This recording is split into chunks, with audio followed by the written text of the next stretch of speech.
This is Robil Islam welcome back my YouTube channel. 19তম শিক্ষক নিবন্ধনের জন্য স্পেশাল সুখবর। আপনারা যারা 19তম শিক্ষক নিবন্ধনের জন্য প্রস্তুতি নিচ্ছেন তাদের জন্য আমরা একটা কোর্স নিয়ে এসেছি, গণিত লিখিত পরীক্ষার কোর্স, নিবন্ধনের লিখিত পরীক্ষার কোর্স। আমরা যেটা করি, আমরা সার্কুলারের অনেক আগে থেকে আমরা নিবন্ধনের নিবন্ধনের প্রিলিমিনারি পরীক্ষার জন্য অনেক আগে থেকে প্রস্তুতি নিই। এই প্রস্তুতিটা নেওয়ার পরে দেখা যায় যে আমাদের সময়টা অনেকটা পেরিয়ে যায়, আমরা লিখিত পরীক্ষা দিয়ে আর ভালো পারফরমেন্স দেখাতে পারি না। কিন্তু আমাদের পরীক্ষার যে প্যাটার্নগুলো, এটা দেখা যায় যে সার্কুলার দেওয়ার পরে 2 থেকে 3 মাস আপনি সময় পাবেন। সেখান থেকে প্রিলিমিনারি পাস করার পরে দেখা যায় যে ওই রিটেন লিখিত পরীক্ষা আসার যে সময়টা, এটা কিন্তু 2 থেকে 3 মাস। তারপরে 2 থেকে 3 মাসের মধ্যে আমাদের লিখিত পরীক্ষার যে ম্যাথগুলো আছে এগুলো কিন্তু সমাধান করা অনেক কষ্টসাধ্য।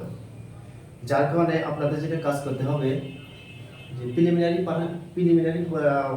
পড়ার প্রস্তুতির পাশাপাশি আপনাদেরকে অবশ্যই লিখিত পরীক্ষার অঙ্কগুলো প্রতিদিন কয়েকটা করে অঙ্ক অবশ্যই আপনারা করবেন।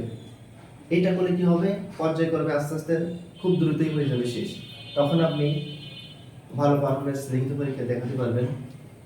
তো আজকে আমরা যে বইটার কথা বলবো, যে বই থেকে আমরা সমাধান করবো, এই বইটা একটু খেয়াল করেন। আমরা লিখিত পরীক্ষার জন্য দিগদর্শন গণিত, এইটা আপনি কিনতে পারেন। এই বইটা খুবই সুন্দর, আমি দেখেছি এটা। এই বই তো লাগবেই, সাথে কিছু মৌলিক বই লাগবে। সেটা হচ্ছে honours first year, second third year, fourth ইয়ারের বইটা লাগবে। ওই বইগুলো থেকে আমরা কম্বিনেশন করে এই অঙ্কগুলো করবো, বেসিক সহ। যাদের গণিতে বেসিক ভালো আছে তাদের প্রিলিমিনারি 95% পাস করে যাবে, কোনো প্রবলেম নেই। কিন্তু এইটা পাস করার পর দেখা যায় যে আমরা লিখিত যে আর পারি না। এই জন্য আমরা খুব দ্রুতই এই লিখিত পরীক্ষার কোর্সটা চালু করেছি। যদি কোর্সটা ভালো লাগে, ক্লাস করার পরে যদি ভালো লাগে, অবশ্যই আপনারা লাইক কমেন্ট শেয়ার করবেন।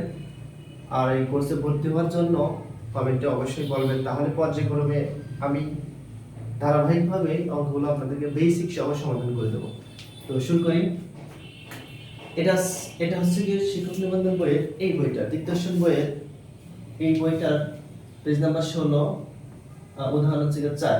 এই বইটা আমাদের এই অঙ্কটা একটা নিবন্ধনে আসছিল, সম্ভবত 2007 কিংবা 8 মনে হয় আসছিল। এটা একটু দেখে যদি বলি তাহলে 16 পৃষ্ঠায়, ঠিক আছে? 16 পৃষ্ঠায় এটা হচ্ছে 9 আসছিল, সরি এটা আছে 9 আসছিল, 2009 আসছিল। ওকে, প্রশ্নটা নিবন্ধন পরীক্ষা 2009। এইটার সাথে এটা স্কুলের জন্য প্লাস কলেজের জন্য দুটো সেম ক্যাটাগরি বই। কিছু অঙ্ক একটু ডিফারেন্ট আছে, এটা আমরা পরে আলোচনা করব। তো আমরা শুরু করি। আমাদের যেটা বলছে যে উদাহরণ 4, যদি a, b, c যোগবোধক বাস্তব সংখ্যা। এখন এই বাস্তব সংখ্যা এইটা তো আর বোঝাতে হবে না। যারা গণিতে পড়াশোনা করেছেন, আপনারা যারা গণিতে পড়াশোনা করেছেন তার জন্য বাস্তব সংখ্যা বোঝানো লাগবে না। পৃথিবীর সমস্ত সংখ্যাকে বাস্তব সংখ্যা বলা হয়। আর যোগবোধক কি, এটা আমরা ছোটবেলা থেকে জানি। আচ্ছা, a minus b divided a plus b less than c minus d divided c plus d হলে প্রমাণ করতে হবে আমাদের এটা। তো আমাদের এখান থেকে প্রমাণ করতে হবে এটা। ওকে, এখান থেকে আগে দেখতে হবে কোন পয়েন্ট থেকে আমাদের আসতে হবে। আমরা যদি এখান থেকে যেতে পারি না, এটা বলছে যে এটা বাস্তব সংখ্যার মধ্যে আমাদের রয়েছে, প্রমাণ করতে হবে এখান থেকে। তো আমি শুরু করি সমাধান।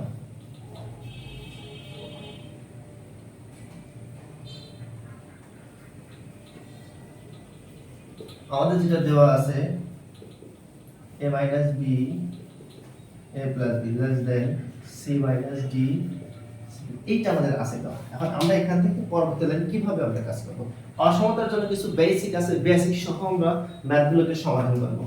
তো বেসিক সহ আগে দেখো এখান থেকে আমরা কি কাজ করতে পারি একটুখানি দেখি। আমরা এখানে আমাদের প্রমাণ নিচে কিন্তু আমাদের a plus b আছে, দেখেছেন আপনারা? নিচে a plus b আছে, আবার এখানে c plus d আছে। এখানেও দেখেন, এখানে কিন্তু রাশিটা কি তোলা কি মিস গেছে, একটু ওয়েট দেখি রাশিটা ঠিক আছে। এখানে শুধু d হবে, এই জন্য বলছি মিস গেছে। হ্যাঁ, এখানে আমাদের প্রমাণের ক্ষেত্রে আমাদের b রয়েছে, তার পাশে রয়েছে আমাদের d রয়েছে।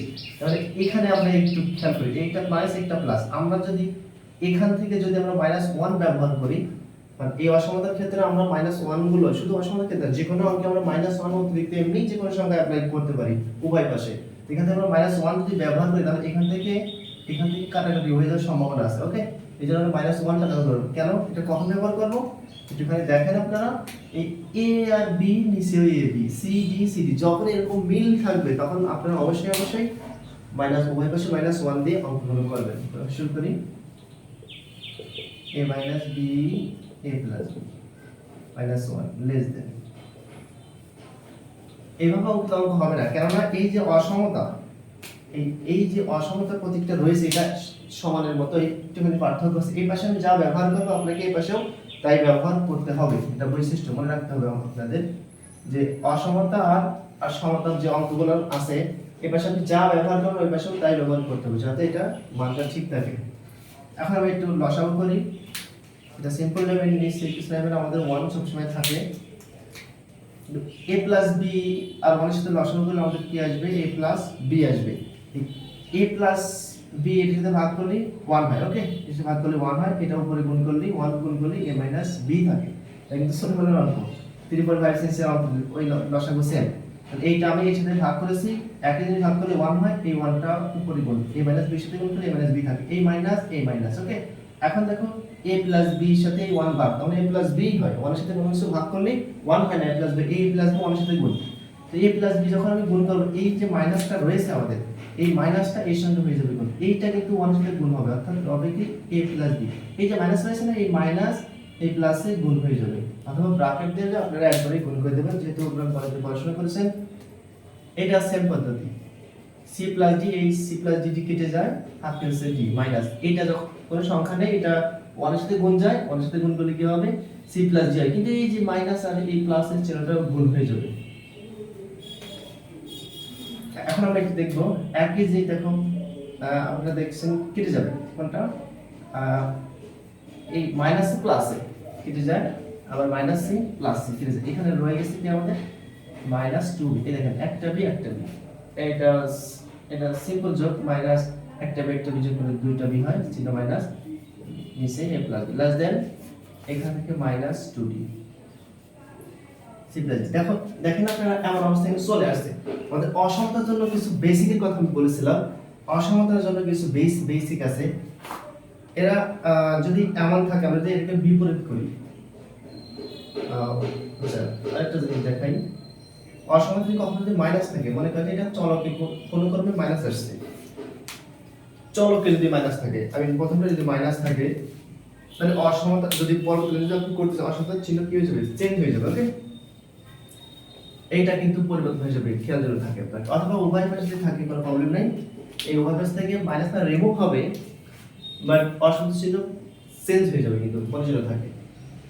যদি চলকে যদি মাইনাস থাকে, আমি প্রথমে যদি মাইনাস থাকে, অসমতার চিহ্ন এভাবে করে পরিবর্তন হয়ে যায়। আচ্ছা, এখানে ঠিক তাই আমাদের, আপনারা দেখেন এই মাইনাসটা খেয়াল করেন, এই যে মাইনাসটা আছে, এই মাইনাসটা দেখেন আমি রিমুভ করে দেব, রিমুভ করে দিলে কি হবে? অসমতা চিহ্নটা চেঞ্জ হয়ে যাবে, লেস দেন হয়ে যাবে কি গ্রেটার দেন। এটা এই বইটাই আছে, এই বইটাই আমাদের কি আছে। ওকে, তাহলে আমরা শুরু করি। তবে উভয় পাশ থেকে দেখো, উভয় পাশ থেকে আপনারা দেখেন -2 করতে পারি রিমুভ। ওকে, -2 করতে পারি রিমুভ। যদি আমরা রিমুভ করি আমাদের, অথবা আপনারা যদি চান একটা করে করতে পারেন, বইয়ে আমাদের এখানে অনেক সময় দুটোই করা যায়, চাইলে একটা করা যায়। আপনারা চাইলে -2 শুধু মাইনাস না রিমুভ করতে পারেন, অথবা -2 আমরা একবারে একটু করি -2 রিমুভ। তাহলে -2 যদি রিমুভ করি, এখানে থাকবে হচ্ছে a প্লাস b। ওকে, এইটা লেস দেন ছিল হয়ে যাবে কি গ্রেটার দেন। এটা কিন্তু বেসিক মৌলিক জিনিস, কিন্তু বুঝতে হবে। অসমতায় যদি মাইনাস থাকে, সব যদি মাইনাস থাকে, আমাদের অবশ্যই এই অসমতা ছিল পরিবর্তন হয়ে যাবে, যদি আপনি পরবর্তী ভ্যালু করতে চান। আর এখানে থাকবে কি d থাকবে আর c প্লাস d। এই পর্যন্ত আমাদের হয়ে গেছে। এখন আমাদের আরেকটা যেটা কাজ, আমাদের প্রমাণে কিন্তু বলেছে যে লেস দেন কথা বলছে, দেখা যাচ্ছে কিনা জানি না আমি, লেস দেন রয়েছে। তো এই লেস দেন আমাদের এটাকে কিভাবে কনভার্ট করতে পারি? এইটা একদম ইজি। অসমতা যদি এমন থাকে, আপনি মনে করেন 1/a আছে, এখানে 1/ আছে b, অসমতায় এইটা যদি এত হয়, এইটাকে যদি আপনি বিপরীত করেন, ওকে, যদি বিপরীত করে দেন, বিপরীত মানে কি 1/a হবে কি a/1, 1/b b/1, যদি এটা বিপরীত করে দেন, অসমতা, এই যে অসমতা আছে, অসমতা চেঞ্জ হয়ে যাবে। ওকে, তাহলে 1/a/1/, এটা যদি বিপরীত করে দেন আসতো a/1। ওকে, তাহলে এখান থেকে নিচের 1 এমনি থাকে, এটা আমরা এভাবে লিখব না, এইটা এখানে আছে 1/b 1/b বিপরীত করলে হবে নাকি b/1, তার মানে এই 1টা এমনি অটোমেটিক থাকে b। এটা মৌলিক বিষয়। এই দুইটা শর্ত খুব কাজে লাগে, অনেকগুলো এখানে 5-6টা শর্ত দেওয়া, প্রায় 5 থেকে 7টা শর্ত দেওয়া আছে। তো অসমতার এই শর্তগুলো আমাদের মেইন এই দুটো শর্ত সবথেকে বেশি পরিমাণ এই শর্তগুলো, যেটা এসএসসি লেভেলের এই অঙ্কটা আছে উচ্চতর গণিতের 6ষ্ঠ অধ্যায়তে এই অসমতার একটা অঙ্ক আছে, আমাদের ইসে আছে অনার্সের এটা আছে। তো এখন আমরা যেটা করব, যেটা আমাদের প্রমাণে a প্লাস b উপরে আছে, আমাদের a প্লাস b নিচে, আমরা এটাকে বিপরীত করে দেব। ওকে, আবার নিচে আছে b, তাহলে এটাকে আমরা বিপরীত করে দেই, a plus b by b। দেখেন এটা কিন্তু বিপরীত করছি।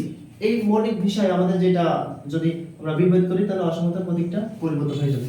এটা লেস দেন গ্রেটার দেন ছিল, হয়ে যাবে কি লেস দেন। এইটা আমরা পরিবর্তন করব, কেননা এই এটা সমানের ন্যায় উভয় পাশে চেঞ্জ করতে হবে। c প্লাস d আর হয়েছে আমাদের d। দেখেন প্রমাণটা কিন্তু আমাদের চলে আসছে, এই দেখেন প্রমাণ চেয়েছে আমাদের এটা, এই প্রমাণটা দেখেন আমাদের চলে আসছে। ওকে, তাহলে আমরা লিখতে পারি যোগ্যতা হয় তবে দেখাতে বলেছে এত হয়, তাহলে আমরা দেখানো হলো বা শুড। দেখেন অঙ্ক আপনারা বুঝতে পারছেন, যদি অবশ্যই বুঝতে পারেন তাহলে অবশ্যই আমাকে বেশি বেশি কমেন্ট করবেন, যেন পরবর্তীতে আমরা জটিল অঙ্কগুলো আমরা ক্লাস দিতে পারি। এই অঙ্কটা কিন্তু শুধু স্কুল পর্যায়ের জন্য নয়, স্কুল পর্যায়ে এবং কলেজ উভয়ের জন্য। গণিত যারা পড়াশোনা করতে চান তাহলে অবশ্যই প্রিলিমিনারি পরীক্ষার সাথে সাথে লিখিত পরীক্ষার প্রস্তুতি নেবেন এটা। আর প্রিলিমিনারি পরীক্ষার প্রস্তুতি নিতে গিয়ে যদি কোনো সাবজেক্টে 4টা সাবজেক্ট আমাদের পরীক্ষা হয়, ওই বিষয়গুলোর উপর যদি কোনোটা সমস্যা থাকে অবশ্যই বলবেন। গণিতে যদি বিশেষ সমস্যা থাকে কমেন্টে অবশ্যই বলবেন। আমরা প্রিলিমিনারি এমসিকিউ এর জন্য আমরা কিছু গুরুত্বপূর্ণ অঙ্কগুলো বেসিক সহকারে ওইটা শিখাবো, ইনশাআল্লাহ আপনারা কোয়ালিফাই করতে পারবেন। তো অঙ্ক যদি বুঝতে সমস্যা হয় কমেন্টে কিন্তু অবশ্যই বলবেন। আর এই কিছু মৌলিক বিষয় কিন্তু নোট করে রাখবেন, এইটা অসমতার ক্ষেত্রে লাগবে, এমন কোনো অসমতা নেই যে এই দুইটা পয়েন্ট লাগে না এমন। তো আজকে এই পর্যন্তই থাকবে, আল্লাহ হাফেজ।